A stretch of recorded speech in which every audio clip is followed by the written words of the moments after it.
Was Madonna calling Drake on his hotline bling to apologize for an unwanted kiss? Who thought a holographic Tupac was a good idea? Kayne West? These are Coachella's biggest controversies. It may not surprise you to learn that Coachella has often been the setting for the latest episode of celebrities behaving badly. And in 2015, that particular show's featured guest was Justin Bieber. While Bieber was putting quite a bit of distance between himself and his former squeaky clean image, he still wasn't exactly the type of guy you'd think would get dragged out of a major music festival by his head after trying to access a very restricted area. You wouldn't have thought that, yet here we are. According to The Guardian, Bieber ran afoul of security when he attempted to enter an artists-only area, despite the fact that he was not performing that year, to get a better view of Drake's set. Bieber insisted that he was only there at Drake's invitation. Security insisted that they didn't care, and after some unpleasantries were exchanged, Bieber was dragged out in a headlock. The incident did absolutely nothing to help the singer's swiftly faltering public image, but it did help him to miss Drake's set. Speaking of Drake's set, it had its own set of problems. It all started when Drake named one of his songs after musical icon Madonna on his 2015 mixtape, If You're Reading This, It's Too Late. After breaking out the song at Coachella, the rapper shocked the audience by inviting Madonna herself up on stage, where she got down with her own 1994 song, Human Nature. At the song's conclusion, Madonna seized a seated Drake from behind, tilted his head back, and planted a kiss on him. And it was no friendly little peck. Madonna, 28 years Drake's senior, went all the way in. Drake would later take to Instagram to assuage fans of the notion that he had been less than thrilled with the sexy ambush, saying, "Don't misinterpret my shot. I got to make out with the Queen Madonna, and I feel 100 about that forever." Still, despite Drake's protests, it was perhaps the most awkward thing to ever happen on a Coachella stage. Perhaps we spoke too soon. At the 2012 festival, fans were psyched to learn that they would be treated to an appearance by legendary rapper Tupac, who had not performed publicly in 16 years. This is because, in case you missed it, Tupac had been quite dead for 16 years at the time.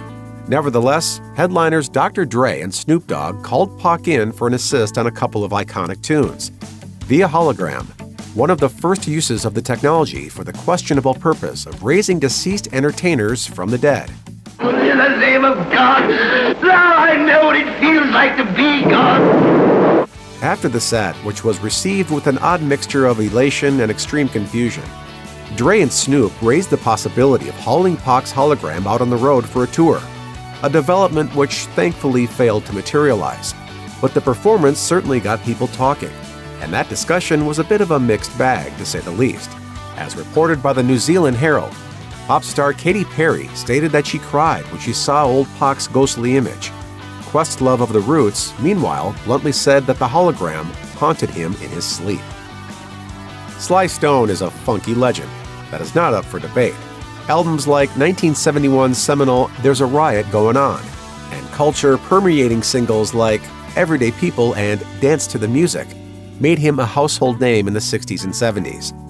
Unfortunately, he fell on hard times in later years, a situation in which his former manager Jerry Goldstein played a part. That's the tale Sly told the crowd at Coachella in 2010. Unfortunately, they had been expecting a little more music and a little less angry ranting.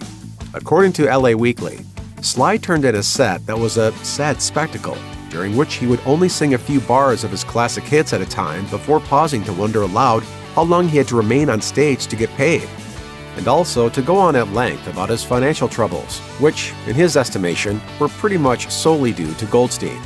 So angry and specific was his rant that Goldstein ended up suing him for libel over it, which turned out not to be a very good idea.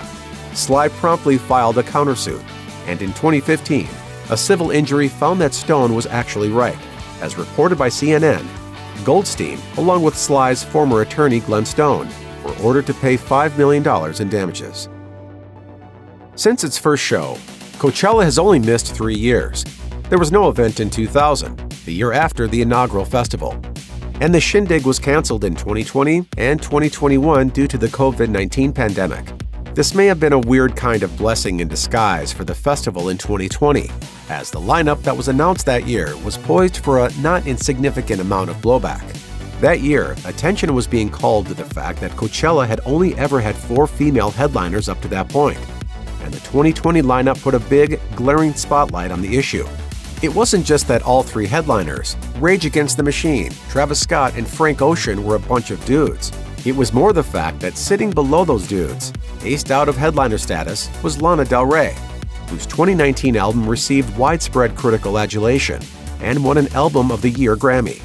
Ocean, meanwhile, hadn't released an album in 4 years, and it had been ever so slightly longer than that for Rage, who literally have not released new music in 2 decades. The Twitterverse took notice, taking to the platform to blast the organizers for this, and for the fact that several LGBTQ icons, such as Carly Rae Jepsen and Charlie XCX, were shoved way down underwater in the billing. And then COVID-19 hit. The festival was postponed and eventually scrapped. And at least for a while, everyone forgot about it. Well, what do we do with that information? What do you do with any information? You just stuff it deep down inside and keep an eye on it. You keep it. In November 2021, a horrible tragedy was in the news. At the Astro World Festival in Houston, 10 people died and dozens were seriously injured when an enormous, spontaneous crowd push occurred during a performance by festival founder Travis Scott, who was apparently oblivious to the horror unfolding just a few yards away from him. Scott endured intense public blowback after the incident, up to and including the online circulation of a petition to remove Scott from the lineup at the next festival on his schedule. Guess which? After a short bout of hemming and hawing, Golden Voice announced that Scott was indeed being booted from Coachella 2022, with CEO Paul Tullett issuing a public statement that Scott displayed gross negligence and sheer lack of compassion for human life. That said, Scott ended up performing at a Coachella after-party, so perhaps Tullett's public statement wasn't exactly heartfelt. Coachella 2022 may have washed its hands of Travis Scott, but thanks to Kanye West, Scott wasn't done getting all tangled up in controversy surrounding the festival. West, originally set to headline along with Harry Styles and Billie Eilish, loudly called attention to himself after footage surfaced online of Eilish during a recent concert, announcing to the crowd that someone in the audience was having trouble, and she would have to wait to make sure they were okay before continuing. West, of course, took this not as an admirable display of responsibility, but as a direct insult to his buddy Scott, whom he had planned to invite on stage during his set. Naturally, Kanye took to Instagram to demand an apology from Eilish in all caps, threatening to pull out of the festival if she failed to do so. After yet another online petition calling for his removal started to snowball, West apparently saw the writing on the wall. He went ahead and yanked himself from the lineup 2 weeks before the festival's commencement, prompting the ever-ready The Weeknd to step in as his replacement. In 2014, the New York Daily News ran a story that was picked up by several major outlets simply because it just sounded too plausible. In it, it was alleged that various non-musical celebrities were seeking and sometimes receiving big, fat paydays simply for attending Coachella and promoting the festival on social media. Didn't you and your wife, did you meet on something like that, or? Pretty much, yeah. No, we met at Coachella. Now, it wasn't reported that Golden Voice was handing out the checks. Leah Michelle, for example, is alleged to have pulled down $20,000 to wear the clothing brand Lacoste to the event. Vanessa Hudgens, as reported by Spin, is said to have been paid $15,000 by McDonald's. Of course, no celebrity ever actually came forward to confirm that they had made big money just for showing up to an event that your average fan must pay hundreds of dollars to attend. But that's not terribly surprising.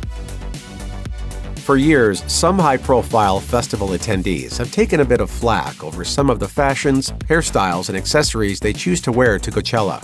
Celebs like Kylie Jenner, Vanessa Hudgens, and Alessandra Ambrosio have been accused of blatant cultural appropriation for wearing such festive accessories as Native American-style feathered headdresses and South Asian bindis, as well as hairstyles like cornrows and braids.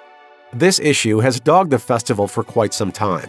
It's gotten to the point that many outlets are now running articles advising people how not to get all culturally appropriative at the festival. Look, it should go without saying, but here it is anyway. Don't swipe other cultures' stuff as if it were your own. Also, while we're offering advice to Coachella and its attendees, don't raise rappers from the dead, kiss Drake when he's not expecting it, or be Kanye West. Check out one of our newest videos right here.